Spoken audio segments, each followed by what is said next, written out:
El día que mi hijo me castigó en público, no levanté la voz. No lloré. No armé un espectáculo. Solo asentí y supe con una claridad que me dio miedo, que esa sería la última vez que me haría sentir pequeña. Me llamo Estela Rivas, tengo 61 años, y durante casi 3 décadas enseñé lengua y literatura, en una secundaria técnica en las afueras de Mérida. Antes mis mañanas tenían un ritmo simple, la olla del café, el radio bajito, el sonido de mochilas golpeando bancas, el olor a hojas recién copiadas. Ahora mis mañanas tienen silencio. Un silencio que al principio confundí con descanso, y que con el tiempo entendí como otra cosa, una habitación donde nadie te contradice, porque nadie te escucha.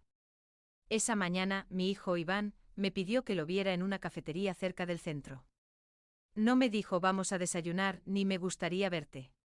Dijo, tenemos que hablar del dinero. Y lo dijo como si el dinero fuera un paciente grave y yo fuera el problema. Llegué antes por costumbre de maestra. Elegí una mesa junto a la ventana, donde podía ver la calle y el paso lento de la gente. El lugar olía a pan tostado y a café recién molido, y por unos minutos intenté agarrarme a esa normalidad. Me repetí que era solo una plática, que Iván se preocupaba, que yo estaba exagerando. A mi edad una aprende a hacer eso, a explicarse lo que duele para que duela menos. Iván llegó tarde con el celular pegado a la oreja, diciendo números en voz alta. Su tono era firme, entrenado, de esos que no dejan espacio para dudas. No era un tono de hijo, era un tono de jefe. Cuando colgó se sentó sin disculparse, me miró un segundo y sonrió como si estuviera cumpliendo con un trámite. Mamá, de verdad tienes que dejar de gastar como si el mundo todavía fuera como antes, dijo. No dijo ¿cómo estás? Ni ¿dormiste bien? Dijo eso. Yo sonreí porque era más fácil que discutir. Pedí 2 capuchinos y una rebanada de pastel para compartir. Fue un gesto automático, el antiguo instinto de yo invito, yo sostengo, yo puedo. Cuando el mesero trajo la cuenta, la tomé por reflejo. Iván se recargó en su silla como si la escena le diera risa. Déjame, dije. Saqué mi tarjeta, la misma que había usado por años para el súper, para medicinas, para pagar regalos en cumpleaños. La pasé. La máquina pitó y se quedó pensando. La volví a pasar. Otra vez. El mesero me miró con esa incomodidad que uno reconoce de inmediato, la mezcla de pena y paciencia. Sentí la sangre subirme a la cara. Antes de que yo pudiera decir algo, Iván habló fuerte, claro, como si quisiera que lo oyera todo el local. Sí, ya le bloqueé el acceso, anunció. Estaba drenando la cuenta en tonterías. El silencio que siguió fue raro. No un silencio total, que seguía sonando la cafetera y alguien movía una silla, pero sí un silencio alrededor de nuestra mesa. Ese silencio que ocurre cuando la gente decide fingir que no escucha, aunque está escuchando. Yo me quedé con la tarjeta en la mano. El mesero se congeló. Una pareja volteó desde la mesa de al lado. Sentí que mi corazón me golpeaba en el cuello como si quisiera salirse. Iván sonrió satisfecho y deslizó su celular sobre la mesa como quien muestra una prueba. Un día me lo vas a agradecer, dijo. Lo miré. Mi único hijo. El niño al que le limpié la frente cuando tenía fiebre. El adolescente al que acompañé en la noche cuando tuvo miedo por primera vez a quedarse solo. El joven al que vi graduarse con la cara seria por fuera y los ojos brillosos por dentro. Y ahí, en esa cafetería, con mi tarjeta inútil entre los dedos, hice lo que había hecho muchas veces en los últimos años, me tragué el orgullo. Tienes razón, dije bajito. Iván relajó los hombros. Para él, esa frase era una victoria. Tomó el café como si nada. Y yo, mientras lo veía beber, sentí algo distinto. No fue rabia. No fue tristeza. Fue una especie de frío limpio, como cuando una aprende una verdad que ya no se puede desaprender. Salimos de la cafetería y caminamos unos pasos juntos. Iván iba hablando de presupuestos, de responsabilidad, de planificar. Yo asentía como una alumna obediente. Pero por dentro, sin decirlo, ya había tomado una decisión que me asustó por lo tranquila que era. No iba a necesitar su permiso por mucho tiempo más. Después de que mi esposo, Héctor, murió, la casa que compartimos se volvió enorme de golpe. No por el tamaño, sino por la ausencia.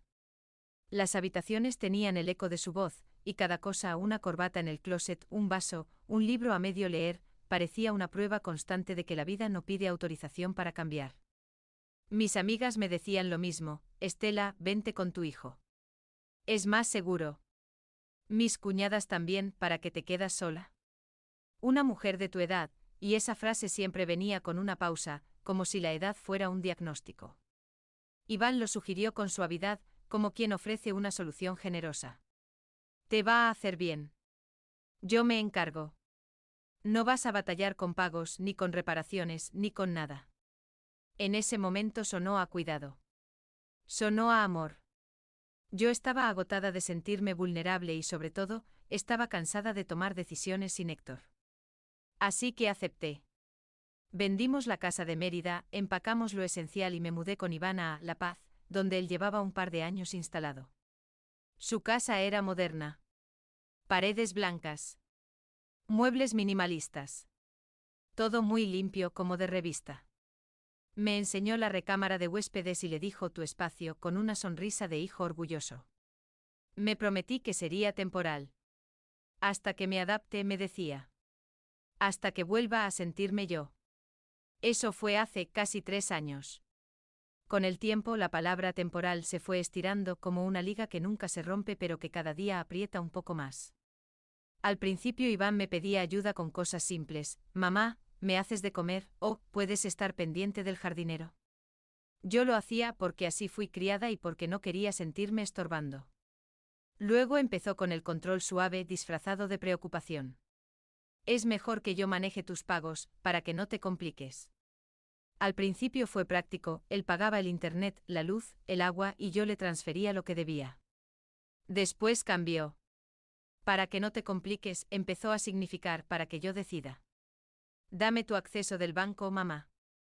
Así veo tus movimientos y te ayudo a ordenar, me dijo una tarde. Recuerdo que dudé. Mi esposo era meticuloso con esas cosas. Héctor tenía carpetas y claves anotadas a mano con letra ordenada. Siempre decía que el dinero no era para presumir, sino para no depender. Yo fui la que se reía de su cautela. Eres exagerado, le decía. Iván insistió con paciencia. Me habló de estafas, de fraudes, de adultos mayores, de lo fácil que era caer. Yo cedí porque tenía miedo. ¿Y por qué? ¿Cómo no confiar en tu hijo? Poco a poco mi pensión dejó de sentirse mía. Mis recibos empezaron a llegar a nombre de Iván. Él abría sobres, clasificaba, guardaba. Todo estaba en carpetas: hogar, servicios, gastos de mamá. Como si yo fuera una sección de su vida, no una persona completa. Yo empecé a pedir permiso para cosas pequeñas. Para comprar un vestido. Para mandar un regalo a una amiga. Para ir al médico particular. Mamá, no necesitas gastar en eso, decía. Para eso te cuido yo. Y yo me quedaba callada, porque discutir me hacía sentir desagradecida. En mi generación eso pesa: el miedo a ser la madre que estorba, la vieja difícil, la que no se sabe conformar. En mi buró tenía una foto de Héctor, tomada en un viaje que hicimos a la costa hace años. Él tenía el cabello alborotado por el viento y esa sonrisa chueca que le salía cuando estaba a punto de reírse. A veces, cuando la casa de Iván se quedaba demasiado silenciosa, yo le hablaba a esa foto como si él estuviera ahí, sentado a mi lado. Era ridículo, lo sé.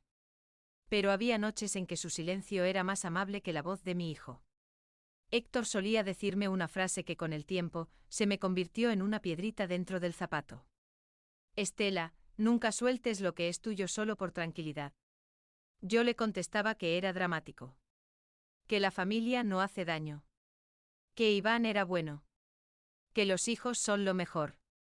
No me gustaba reconocer que Héctor tenía razón en algo tan incómodo. Y ahora, con el tiempo, esa frase empezó a sonar como una advertencia atravesando los años, llegando tarde, pero llegando. La noche después de la cafetería, Iván pidió comida de un restaurante nuevo.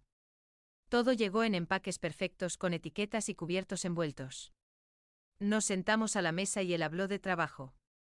Iván trabaja en asesoría financiera. Tiene clientes con dinero, proyectos, inversiones. Le gusta contar sus historias como si fueran trofeos.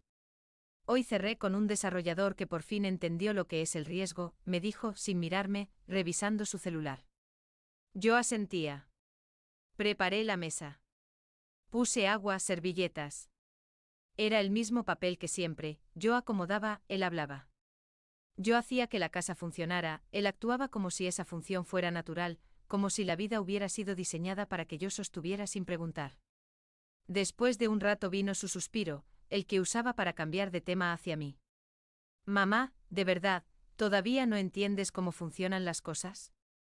Dijo. ¿Todavía crees que una cuenta de ahorro es seguridad? Doblé la servilleta con cuidado. No quiero manejar tu negocio, Iván. Solo quiero entender qué haces con mi pensión. Se rió. Una risa cortita sin alegría. Tu pensión, repitió. Por favor. Llevo años manteniéndote. Deberías estar agradecida de vivir aquí sin pagar renta. Sentí algo adentro. Como si una puerta se cerrara.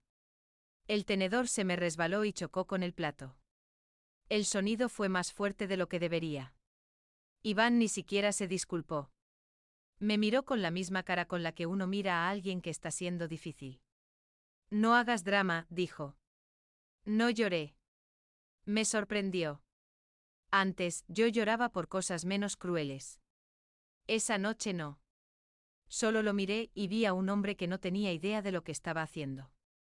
O peor, que sí lo sabía, y aún así lo hacía.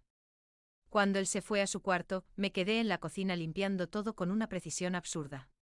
Pulí la encimera. Acomodé vasos. Lavé platos como si cada plato fuera una decisión. En algún punto me quedé quieta con las manos sobre el granito frío. Y sentí muy dentro una certeza, no iba a pedir respeto otra vez.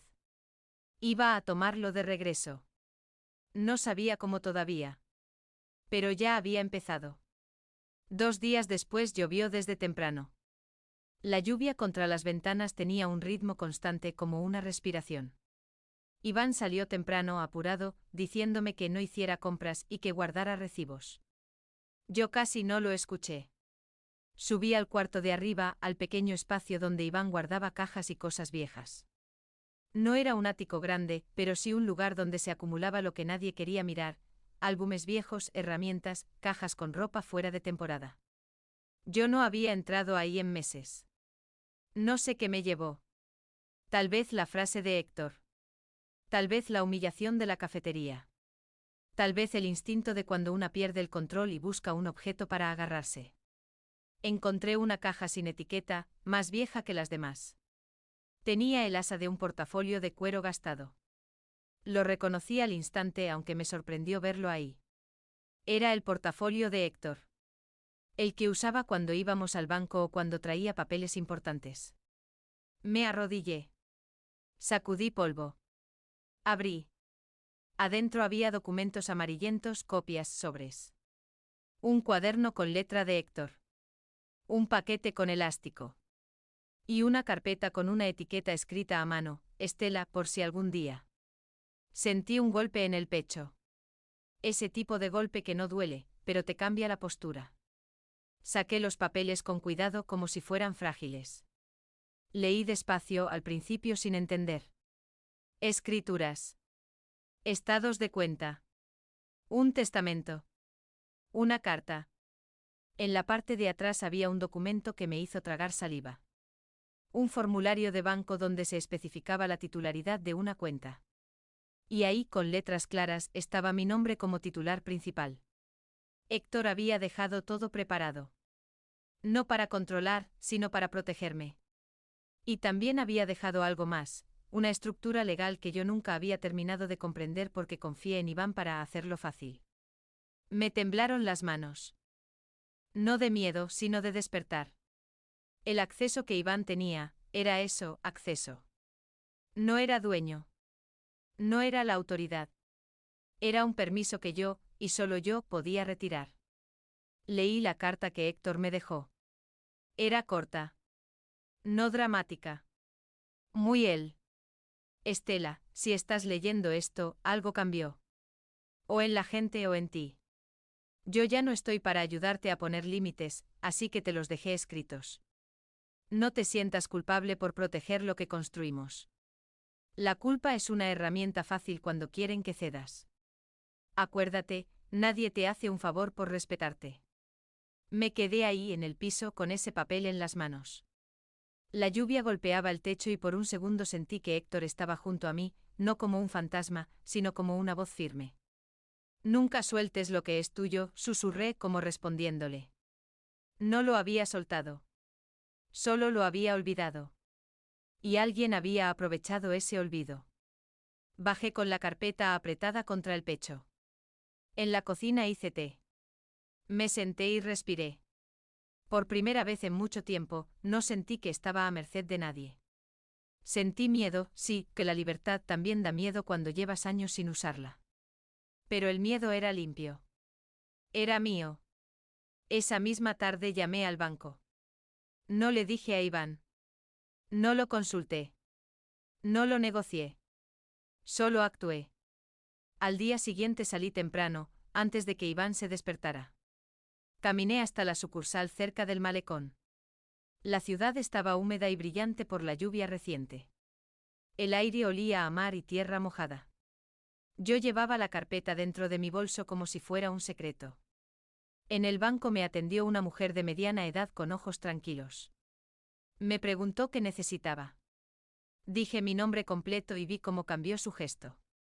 No por sorpresa sino por reconocimiento, mi cuenta era vieja, de años, de antes de Iván, de antes de que yo me mudara. Me llevaron a un cubículo. Un ejecutivo revisó documentos, tecleó, hizo preguntas con esa neutralidad amable que tienen las personas entrenadas para no meterse en dramas familiares. Señora Rivas, ¿usted desea retirar la autorización de terceros? Preguntó. Mi garganta se cerró un segundo. Y luego salió mi voz, firme. Sí. Quiero revocar el acceso de Iván Rivas. El ejecutivo asintió como si eso fuera una solicitud común, como si no estuviera presenciando un momento íntimo de ruptura. Me explicó el proceso. Firmé. Revisé. Volví a firmar. Me preguntó si quería establecer una nueva clave. Asentí. En un momento me miró con una gentileza mínima, sin lástima. Queda todo a su nombre. Usted es la única titular. Nadie podrá hacer movimientos sin su autorización. Salí del banco con la sensación extraña de estar caminando por primera vez en años sin pedir permiso. El mundo no había cambiado, pero mi lugar en él sí. No me sentí triunfadora.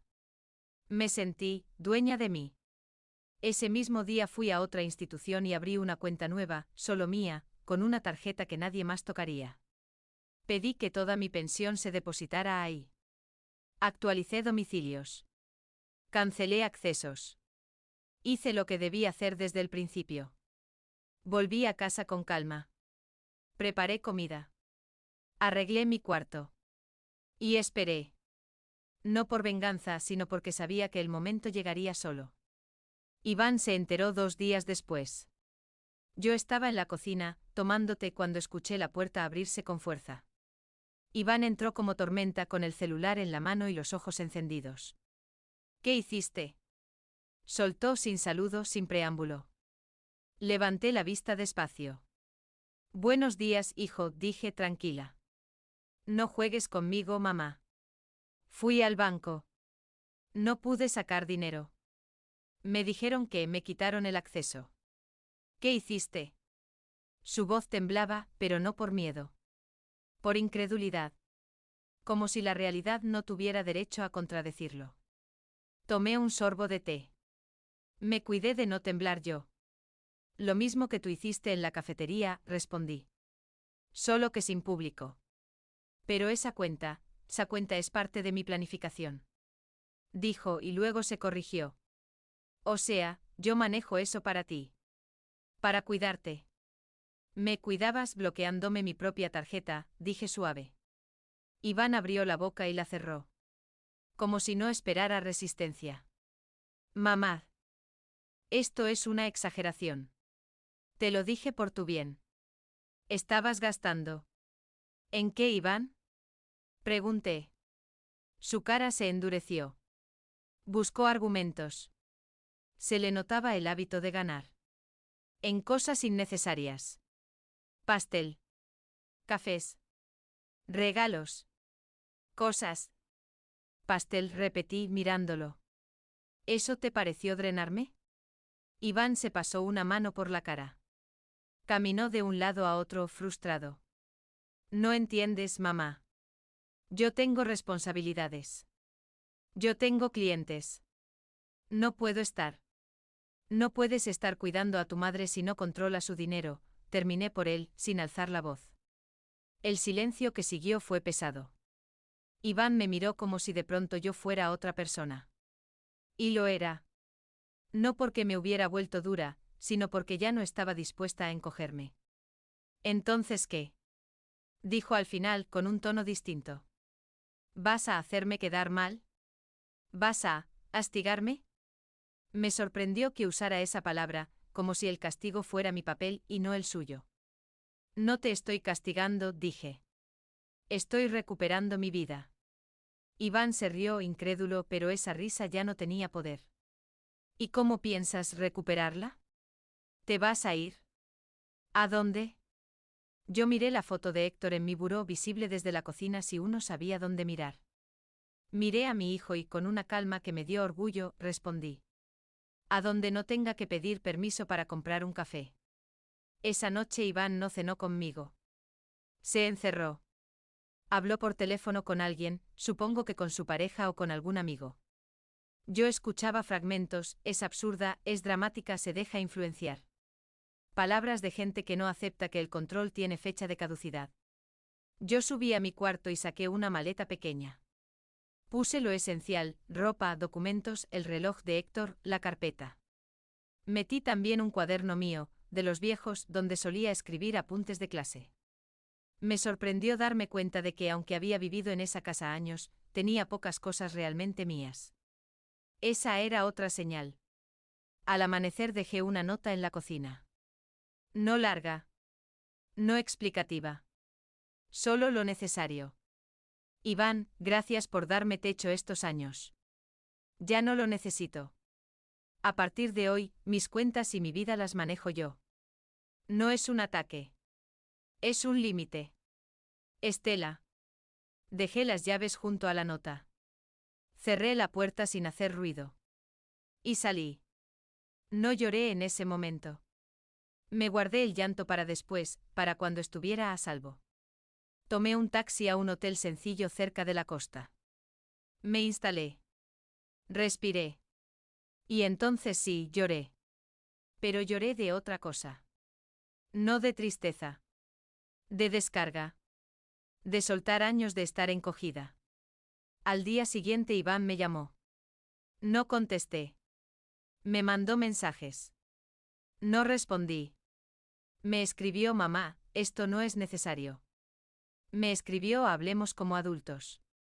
Me escribió estás exagerando. Yo no respondí porque por primera vez, no estaba tratando de convencer a nadie de mi dignidad. No necesitaba permiso para ser adulta. Lo había sido toda mi vida. Una semana después encontré una casita pequeña en un pueblo cercano al mar, no tan turístico, con calles de tierra en algunas zonas y vecinos que se saludaban sin prisa. La casa era modesta, 2 cuartos, un patio con una bugambilia, una cocina que olía a madera vieja. No tenía lujos. Tenía algo mejor, silencio que me pertenecía. El primer día coloqué la foto de Héctor en el buró. Puse el reloj en su lugar. Abrí las ventanas. Dejé entrar aire. Me senté en el patio y escuché el sonido de los pájaros. El mundo seguía. Yo también. Fui al banco local para terminar de acomodar todo.